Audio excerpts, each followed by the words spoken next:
Uh, Good afternoon, and many thanks to Mr. and Dr. Saranjit. He has completed most of my presentation already, and he has covered all the parameters which has to be captured and which has to be recorded, when to be recorded, when to be presented. That was my topic actually.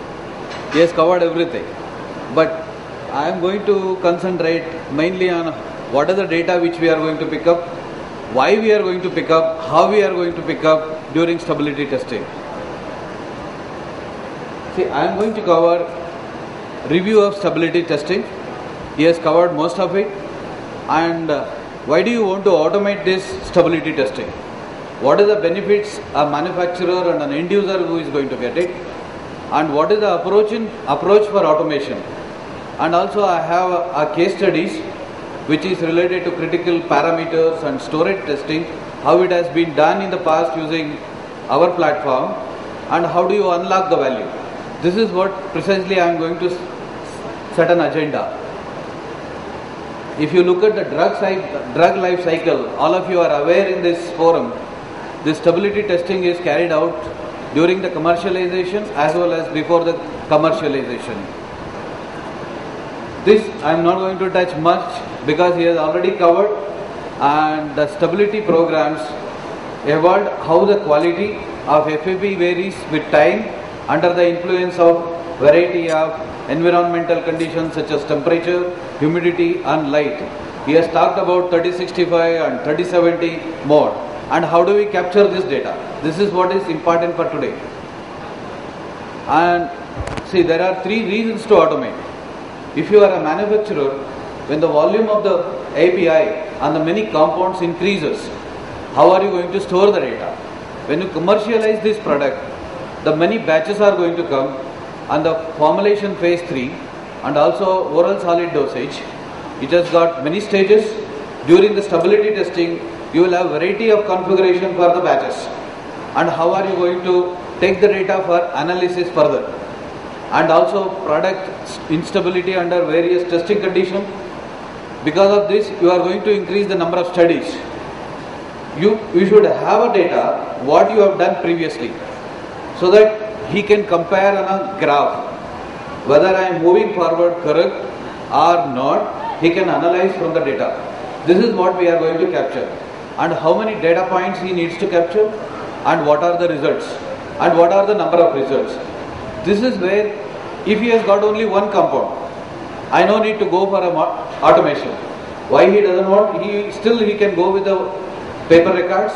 Still he can comply the requirement of regulatory authorities. When the compounds gets increased, then the workload will get increased.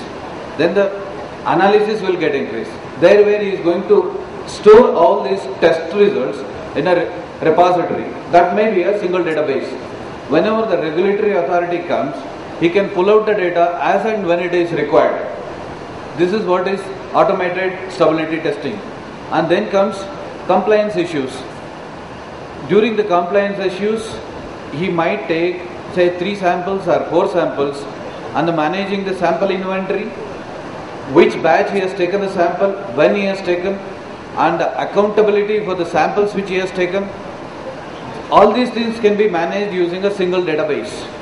There, when you are going to enter your results or the sample material on a piece of paper, there could be a transcription errors. This could be avoided during automating. And the report formats, which will be as per the customer requirement or manufacturer requirements or the investor requirements or as per the regulatory authority requirement, this is going to be a pre-formatted reports. And then comes third one is planning. Well, does he have multiple samples, and what if scenario is there? All these things can be realized using automation system. The automation is required where there is degree of compliance and the quality issues to be addressed.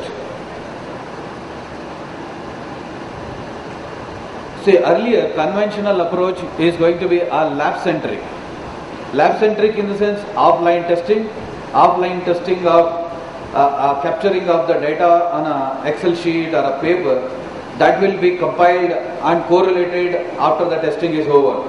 Whereas if you look at, there are 3 marks a red mark and a green mark and a yellow mark, where you are going to test for an unknown product quality.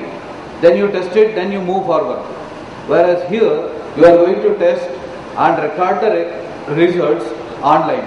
Like one of the regulator who has pointed out, why don't we have a data logger to capture all these things? I am going behind the data logger, wherein we will produce the reports in the format where the regulatory authority requires, and where the analysis reports can be made through the data logger only. This is what I am talking. It's not only capturing the data, it should give a printout as and when it is required. And Dr. Saranjit Singh has told how many batches he is going to check. Maybe 3 batch, maybe 5 batch, maybe 2 batch. He can pick up this, he can store the data wherever he requires, and whenever he requires, he can pull the data back. That is what is going to be analysis part of it. But when you capture it on the paper, you are tend to do some errors, which you may not doing it, but still you might have done it in the past. That is what we are going to overcome through automation. But during if you do the automation, the time which you require for testing, which will drastically go down for analysis. Whereas for the testing, it remains the same as per the defined drug substance. This is what I would like to highlight. And when you automate this, you are going to release a real-time release. And this I'm not going to touch much upon bracketing and metrics. He has already talked about this. And then straight away I'll come to approach to automation. When you are going to have a stability chamber, when you are going to discuss with stability manufacturer, these are the things which you need to look from a stability manufacturer. Because when you are going to test it, it makes you easy.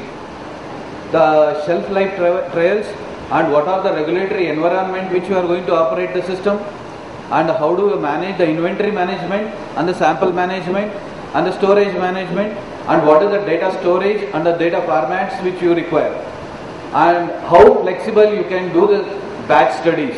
This is one of the most important parameter which you look from an automation perspective of it.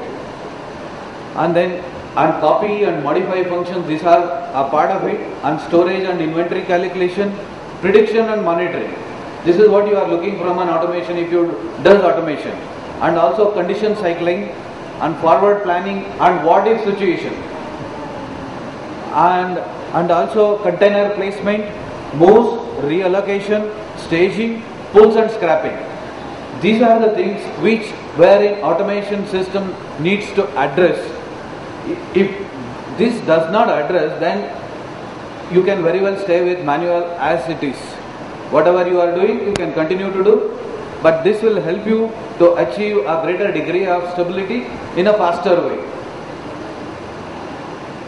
And this is how you look at the system, what you have, what others have. This is a user interface. He can choose a flexible specification for a drug substance under the test condition, and which will be user friendly. He no need to know software like Java code or C++ and other things. What is the test required he needs to configure, what is the lab involves the testing, and containers place and the storage. All these things are pick and place. There is no extraordinary skills are required when it comes to a software. He can do just himself, an operator or a chemist can do a configuration. This is where it gives the results. And what is the study which he is going to do, type of study, and what is the cost center, conditions, multiple samples, and full period configuration.